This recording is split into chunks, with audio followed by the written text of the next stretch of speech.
Bonjour et bienvenue. Aujourd'hui, on va décortiquer un système qui s'appelle Zen to Done, créé par Leo Babauta. L'idée, c'est de mettre un peu de simplicité et de focus dans nos vies, qui sont, on va pas se mentir, souvent un peu chaotiques. On va voir ensemble comment cette méthode promet de transformer notre stress en quelque chose de plus zen. On commence avec cette phrase de David Allen qui est vraiment très parlante. En gros, ce qu'elle nous dit, c'est que ce n'est pas tant la montagne de travail qui nous épuise, mais plutôt le poids mental de toutes ces choses qu'on a commencé et laissées en plan. C'est ce sentiment constant d'inachevé qui nous mine. Et ce stress de l'inachevé, c'est quelque chose qu'on a tous plus ou moins ressenti. Mais concrètement, à quoi ça ressemble au quotidien? Alors, voilà le tableau. Des bureaux qui débordent, des listes de trucs à faire un peu partout mais qu'on ne retrouve jamais, un chaos total, sans parler des boîtes mail ou des messageries vocales pleines à craquer, et bien sûr les oublis constants. Ça parle à certains d'entre nous, j'imagine. D'ailleurs, l'auteur lui-même, Leo Babauta, raconte que c'était son quotidien avant. C'est ce genre de désordre qui finit par nous paralyser. Bon, face à ce problème, il y a une solution qui a été proposée. Zen to Done, ou ZTD pour les intimes. C'est la promesse d'une approche un peu plus simple. Alors, c'est quoi exactement ce fameux ZTD? En fait, ce n'est pas juste un gadget de plus ou un logiciel compliqué. Non, c'est un système qui mise tout sur la création d'habitudes. L'idée, c'est pas de faire une révolution du jour au lendemain. C'est plutôt de construire, petit à petit, une manière de travailler qui tient la route sur le long terme. Et l'auteur lui-même en parle le mieux. Il dit « Ma vie est beaucoup plus saine maintenant.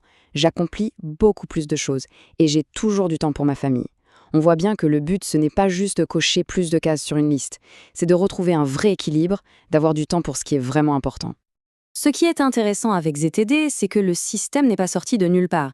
Il a été créé en observant pourquoi d'autres méthodes, même des très connues comme Getting Things Done, finissent souvent par être abandonnées.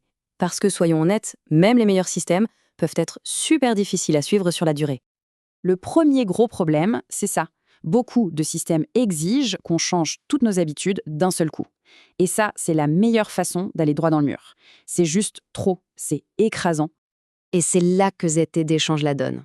La solution proposée est super simple. On se concentre sur une seule habitude à la fois. Une. Et on s'y tient pendant 30 jours. C'est un petit pas, mais un pas qu'on maîtrise et qui va servir de fondation pour la suite. Deuxième problème classique, on devient obsédé par le système lui-même. On passe un temps fou à organiser nos listes, à choisir les bonnes couleurs pour nos étiquettes, et au final, on ne fait rien. On passe plus de temps à gérer le travail qu'à travailler vraiment. La solution de ZDD, c'est de remettre l'action sur l'action. Le système est juste un moyen, ce n'est pas le but. L'objectif, c'est d'accomplir des tâches le plus simplement possible pour faire baisser le stress, pas pour en rajouter avec un système trop lourd. Troisième écueil, vouloir tout faire. Pas mal de systèmes ne nous aident pas à trier. Résultat, nos listes de tâches deviennent des monstres sans fin qui nous angoissent plus qu'ils ne nous aident. Et c'est là que le côté zen du système prend tout son sens. La solution ZTD, c'est de simplifier, d'élaguer. On a encouragé à se poser la question, qu'est-ce qui est vraiment, vraiment essentiel? Pour ensuite se concentrer dessus. En gros, faire moins, mais faire mieux. Bon, maintenant qu'on a vu la philosophie, passons au concret. Il y a 4 habitudes fondamentales qui sont le cœur de ZTD.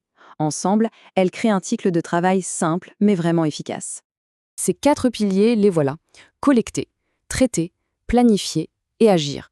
C'est un cycle tout simple, une boucle qu'on peut commencer à appliquer maintenant, si on veut. Alors, regardons ça de plus près, étape par étape.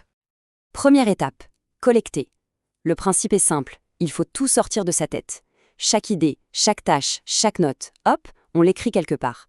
Un petit carnet, une note sur le téléphone, peu importe. L'important, c'est de libérer son cerveau pour qu'il n'ait plus à s'encombrer avec ça. Deuxième habitude, traiter. Une fois que tout est collecté, il faut en faire quelque chose. L'idée, c'est de vider ses boîtes de réception, que ce soit le carnet ou les emails, tous les jours. Et pour chaque chose, on prend une décision immédiate. Je le fais maintenant, je le jette, je le délègue, je le classe ou je le planifie pour plus tard.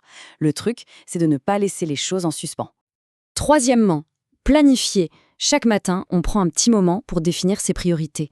On choisit 1, 2 ou au maximum 3 tâches les plus importantes. Ce sont les choses qui, si elles sont faites, feront de la journée une réussite. On passe en mode proactif, on ne subit plus. Et enfin, la 4e et dernière habitude, agir. C'est peut-être la plus simple et la plus difficile. Quand on travaille sur une tâche, on ne fait que ça. on se concentre sur une seule chose à la fois. Ça veut dire qu'on coupe les notifications, on ferme les 50 onglets du navigateur, bref, on élimine les distractions. Le multitâche, c'est l'ennemi. Tout ça peut sembler beaucoup, mais on arrive maintenant au point le plus important, au cœur de la philosophie ZTD.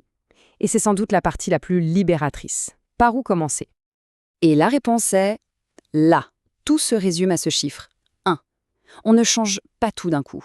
Le vrai changement durable, il vient en maîtrisant une seule petite chose à la fois. Alors, on choisit une de ces 4 habitudes, juste une, et on s'y consacre à fond pendant 30 jours. C'est aussi simple que ça. Ce qui nous laisse avec cette question, cette réflexion plutôt, si on appliquait vraiment ce principe de concentration intense sur une seule chose, un seul projet, une seule habitude, qu'est-ce qu'on pourrait accomplir? La réponse à cette question pourrait bien être le début de quelque chose de nouveau.